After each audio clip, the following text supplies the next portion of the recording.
Greetings, it's Ben here, and I'm taking you on a musical journey that extends far beyond the realm and reaches of rock and metal and heavy riffs and into the uncharted territory of, yes, you guessed it, contemporary pop music. Check your calendar. It is not April the 1st. Today, we talk about Taylor Swift and the Tortured Poets Department, her latest album.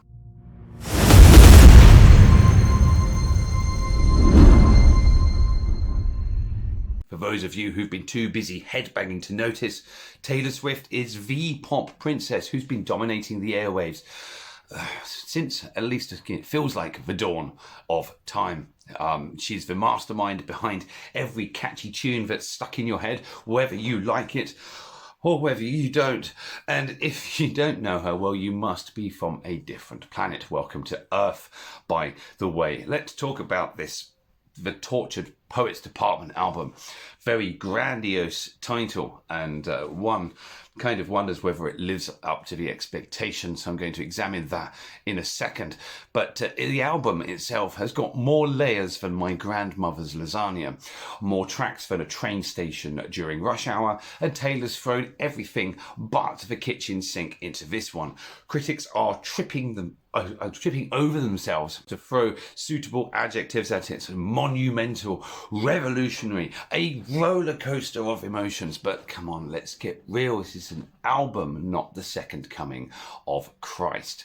Really? 31 tracks? I mean, I haven't had the patience for that since Metallica's And Justice for All album, and with song titles like A Sonnet for My Hamster. Yeah, you have to start to wonder whether or not Taylor is just trolling us all. Is this really poetic genius, or what passes for poetic genius in this modern era? Or is it just a clever ploy to get us to listen to her diary entries set to music? The jury is still out. But that said, the album comes with a tour. Oh, the tour. It's the kind of spectacle that makes Chinese New Year pyrotechnics look like a backyard barbecue in the slum. Record-breaking, earth-shattering, life-changing. These are the words being thrown around, but amidst the glitter and the glam, there's been a little bit of kerfuffle.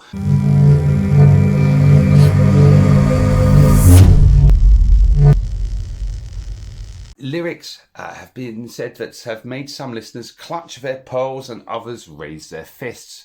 Like the line, I'd say the 1830s, but without all of the racists. Subtle as a sledgehammer, Tay.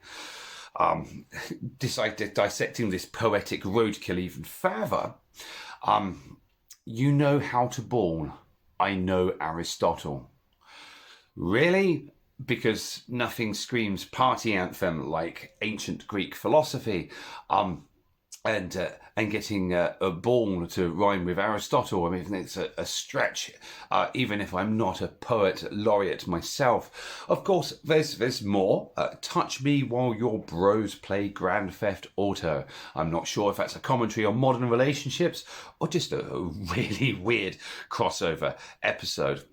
But, if we convene the council of, reasonably minded people to debate the true poetic nature of these lyrics, are they really the musing of a modern day Shakespeare or Shakespearess, or the ramblings of someone that's had one too many pumpkin spiced lattes? Some say she's the voice of a generation. Others say she's the reason rhyming dictionaries exist. As for me, I'm just here wondering if I can get a refund on the 2 hours of time I spent listening to this.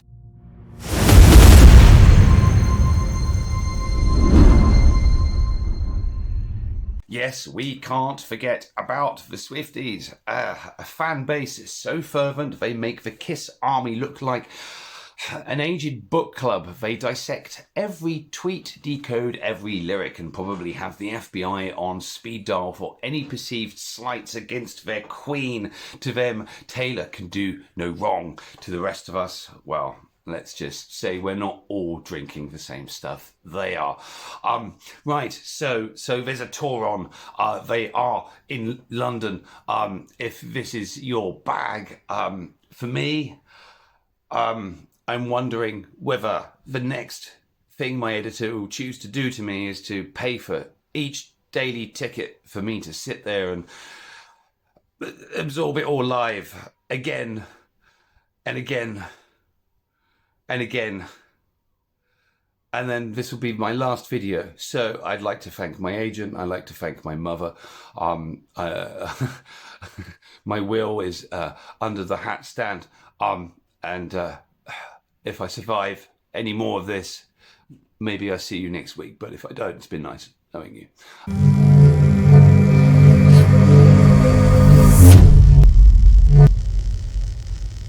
So there you have it, my fellow purveyors of all things heavy and musical. Taylor Swift, the Tortured Poets Department.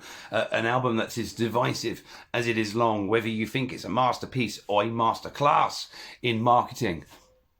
Might be the second one. It just might be the second one. One thing for sure, it's got us talking. And isn't that what art and music is all about?